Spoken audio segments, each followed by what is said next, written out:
Okay. Your question, please. Wala po muna maglalato-lato, please.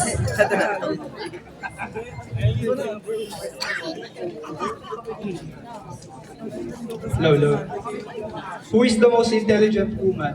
Who fight for rights or a woman who fights for justice and why? Kuya, pati Tagalog. It's alright. It's alright. Pwede tayong, ang judges, please, paki-Tagalog and English na lang po ang ating mga question. Para sa'yo, sino yung mas matalino? Yung babaeng lumalaban para sa karapatan o sa justisya? At bakit? Para sa akin to, ang lalaban, pulisya. Kasi ang pulisya ay nahuhuli ng masasamang halimbawa, ang pulis ay nahuhuli ng adik, marijuana, sugal, hinuhuli ng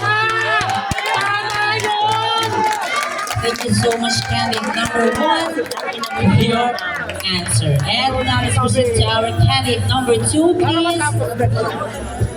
I'm feeling good. How about you? I'm good. Also, ang ganda mo. Ang ganda niya lalo pag malapit ka. Ready ka na para sa ating question answer?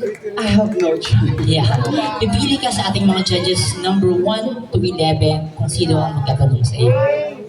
I think lucky number 11. 11. Judge number 11. Paabot po ng mic.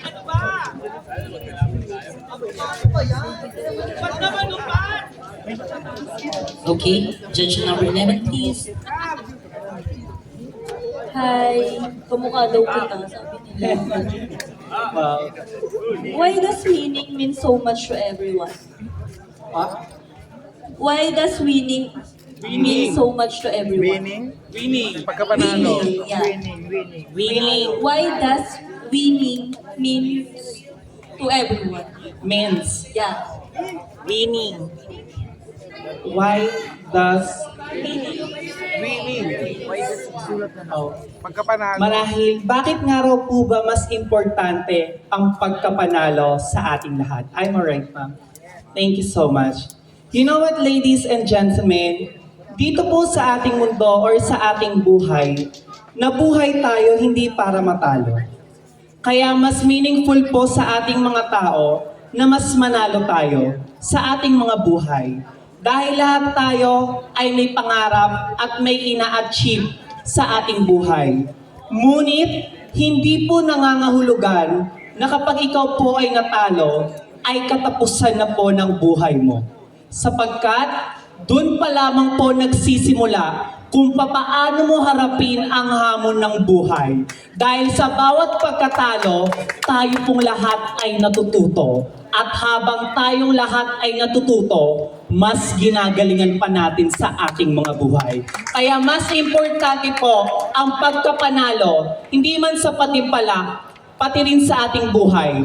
Dahil habang tayo ay nagtatry, habang tayo ay sumusubo, tayong lahat ay natututo. Magandang gabi po.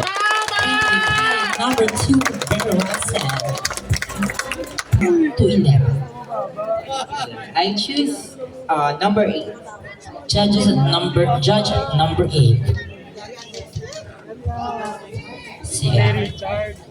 Okay. Hello, candidate number 3. Hello. How are you? I feel overwhelmed, of course. It's just because of hospitality of Barangay Maharlika. Thank you so much. Okay, that's good, candidate number 3. So, candidate number 3, who is your favorite Disney princess character? Of course, Ariel, the Little Mermaid.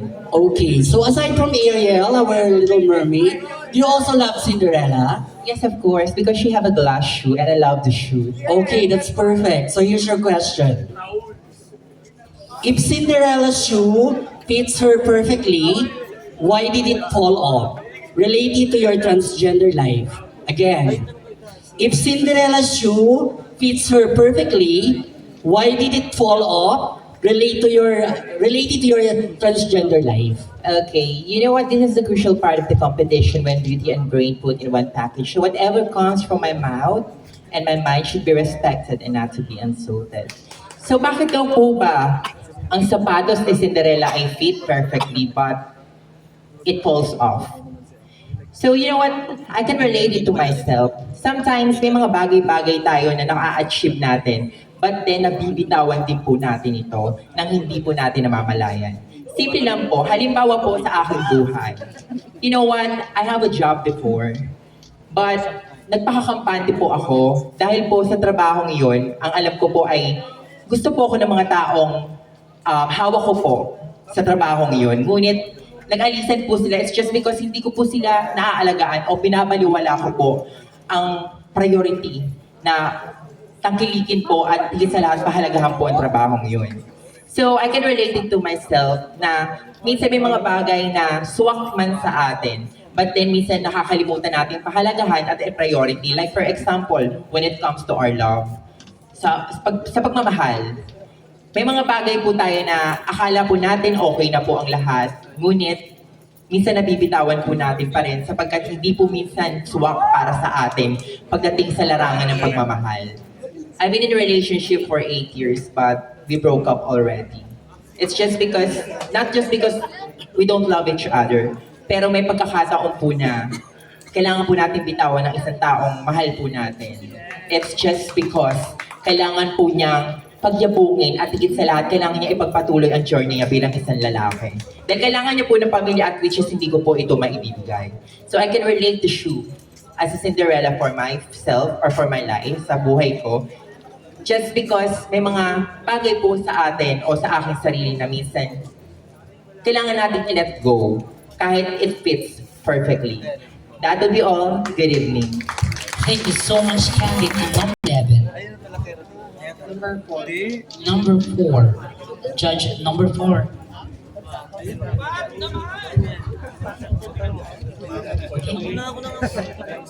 Magandang gabi. Ayan, ang katanungan ay Tagalog. Ito, paano ka magiging modelo ng kabutihan sa pamamagitan ng iyong pagiging isang beauty queen? Maraming salamat po. Alam naman po natin, ang pag-akyat panaog sa entablado o pagsali po sa mga beauty pageant ay may malaking maitutulong sa ating mga beauty queen.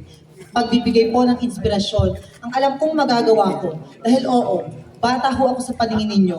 Ngunit nais ko po kayong bigyan ng inspirasyon na kahit bata ho ako, ang pag-akyat panaog ko po sa entabladong ito ay nakakatulong sa akin upang masustentuhan ang aking pag-aaral. Ang nanay ko po ay isa lamang pong vendor sa palengke doon sa aming bayan. At ang tatay ko naman po ay nagbabantay sa aming 3 magkakapatid. At ang pag-akyat panaog ko sa entabladong ito, sa alam ko na ito ay nakakatulong sa pag-aaral ko dahil ako po ay grade 11 student pa lamang. At natutulungan ko din po ang aking pamilya sa pagbibigay ng pera sa kanila kung ako man ho ay pinapalad tuwing pag-akyat panaog. Alam ko ho, ang entabladong ito ay hindi pinagkakait sa aming mga member ng LGBT community. Dahil kami hong mga member ng LGBT community ay may kaya hong patunayan sa inyo. Kahit sabihin man ng ibang tao na bakla lang kami, pues, babaguhin ko ho ang nakasanayan natin. Dahil kami ho ay bakla. Bakla na may nais patunayan sa inyong lahat. Bakla na may kayang i-inspire o kayang mag-inspire ng isang batang nanonood dito. Na wag ho tayong sumuko sa lahat ng pagsubok na nadadanasan natin. Kami ho ay nagdaan na sa napakaraming pagsubok ng buhay. Ngunit ako ho ay nananatiling matatag, malakas, at merong pagtitiwala sa Diyos. Dahil alam ko na ang Diyos ay laging nandiyan upang bumabay, sumuporta, at magmahal ho sa ating lahat. Kaya naman ho, bago ko hulisanin ng entabladong ito, nais kong bigyan ng inspirasyon at mga salitang nais kong bitawan ang mga kabataang naririto. Na ang pag-aaral ho natin, dapat ho natin itong pagkahalagahan. Dahil ito ay may malaking maitutulong sa ating kinabukasan. At maiangat din ho natin, hindi lamang ang ating sarili, bagkus ang ating pamilya at ang ating bayan. Maraming salamat po.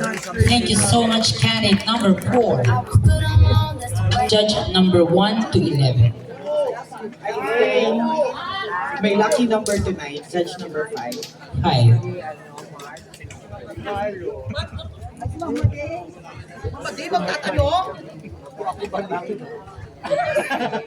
Good evening. Hi po, good evening. Ito yung question ko. Kung ikaw ay mabibigyan ng isang pagkakataon, magdagdag ng isang kulay sa rainbow flag ng LGBTQ, ano ito at bakit? Okay, that is very timely and relevant, especially that we are celebrating Pride Month today. But before I answer the question, if I will be given a chance to add one color in the rainbow flag, what would be it and why? First and foremost, let me give you first a bird's eye view about what Soji is. Because I know that a lot of people are having challenges to understand what Soji is really about. First is sexual orientation. When we say sexual orientation, it focuses on what you have in between your legs. The doctor affirm your gender based on what you have in between of your legs. Next is gender identity. When we say gender identity, it focuses on what's inside your mind. Whether you have a male genitalia or a female genitalia, if your mind says that you are a man or a woman, then that should be it. Next is your expression. Expression is about what's inside your heart. Whether you are a man, a woman, a trans man or a trans woman, if you love an opposite sex or a same gender, then there should be no problem with that. Now to answer the question, I'd like to add a color black to the rainbow flag. Why did I say so, ladies and gentlemen? It is simply because for me, black symbolizes our challenges and difficulties as a member of the LGBT. And if we look at it holistically, the rainbow flag is so colorful, and yet it lacks the black color, which symbolizes our difficulties and challenges in our daily life. And I will be giving a chance to add that. I'd like to have the black color in that because why? If I am raising the rainbow flag confidently, I'd like for people to know that that rainbow flag also comes with the color black. And I'd like for them to feel that compassion is really important aside from those colors of rainbow. Because if you have compassion, you can never go wrong with it. Being good is normal for us, human being, but being kind is innate, and that can never, ever be fake. And we should always remember this, ladies and gentlemen. LGBT is lesbian, gay, bisexual, and transgender. But tonight, I am your candidate number 5. I'd like to change that meaning to let's get better together. Good evening, and thank you so much. Thank you so much, Candy. The number super ganda talaga. Sabi mo kanina you're single, right? No. Ay. Actually, Brillantes is broken, so I'm Alright. embodying her Akala ko. for this pageant. But I'm not broken because I'm gifted by God, by someone who likes me. Sana lang. Charot. Nanakit na. Okay. Pipili ka sa ating mga judges kung sino ang tatanong sa'yo. Pili ka ng number 1 to 11. I'm going to choose the same number as me, number 6. Number 6, si Christian. Alright. So, okay. Napili na po kasi siya. Oh, So, sorry. kailangan mo mamili. 7? Napili na yan na siya. And then, huwag ka magalit. Good morning, sir, and good morning to the panel of judges and everyone at Iba Kuya Kan.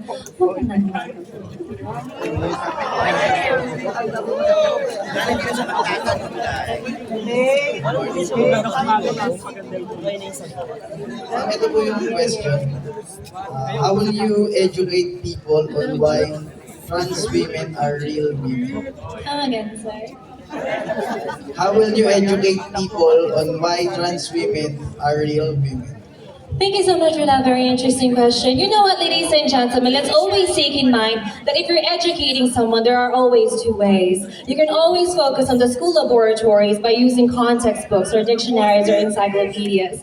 But in this case, let me educate you guys by the connotative way, by my opinion. So how will I be able to educate the people that trans women are women? Let's always take in mind that the terminology of women is just an umbrella term. For me, a woman is someone who is able to give birth, a biological chromosome that she has. However, that is not the main definition of womanhood. I myself am a transgender woman. I was not born biologically female, but for me, I believe that that is not the end of my redefinition. Because in mathematics, in linear regression, it states that if you don't know the definition of something using the variables and examples, you can use other variables to redefine yourself. So therefore, as a transgender woman, I would stand forth physically as a woman by believing I am a woman and living my life holistically.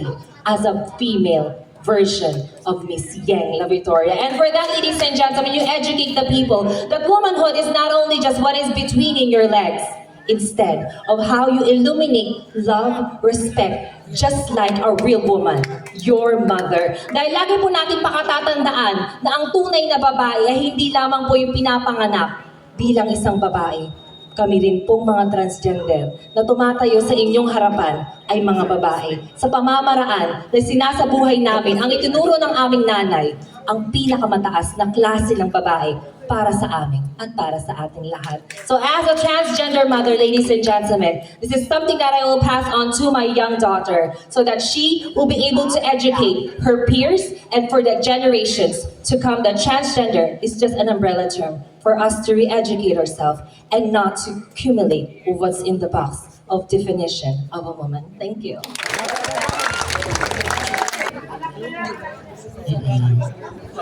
Ay, nako. Tayo, dasal-dasal na lang. Okay, mamimili ka sa ating judges number 1 to 11 at sasabihin ko kung nag-believe sila or hindi pa. Okay. I think number 6. Tapos na po si number 6. Wait lang. Ang available na lang po ng judges number 2, 1, 2, 3, and 9. I will choose number 9. Number 9. Please.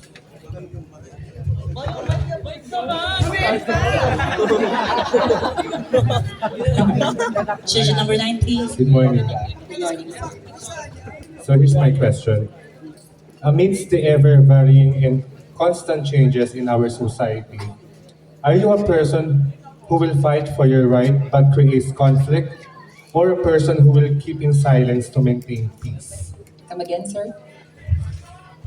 Amidst the ever-varying and constant changes in our society, are you a person who will fight for your right but creates conflict, or a person who will keep in silence to maintain peace? Okay, thank you for that very interesting and timely question. Well, as a person who is educated and as a person who is following the rules of our country and the rules of our Lord Jesus Christ, I'd like to be a person who will just be silent but will not cause any trouble to everyone. I believe that my gender preference will not disturb everybody, but in some instances, 80% of our population are Roman Catholics, so that there's a lot of misconception about us, the LGBTQIA plus community. So I will just remain silent because even I fight for the rights of the LGBTQIA plus community, I can actually make big changes in our society because we can please everybody because they have their own beliefs and standards in life. And with that, I will just remain silent and be myself and prove to everybody that we can actually offer something wonderful in this world, that we are also capable of that respect that we are aiming for. Because at the end of the day, it is not our gender preference that can hinder our society, but it is the people who are hurting each other. So let's just use our voice to spread love, peace, and unity so that we could be able to achieve solidarity and peace. Thank you very much. Thank you so much, Karen.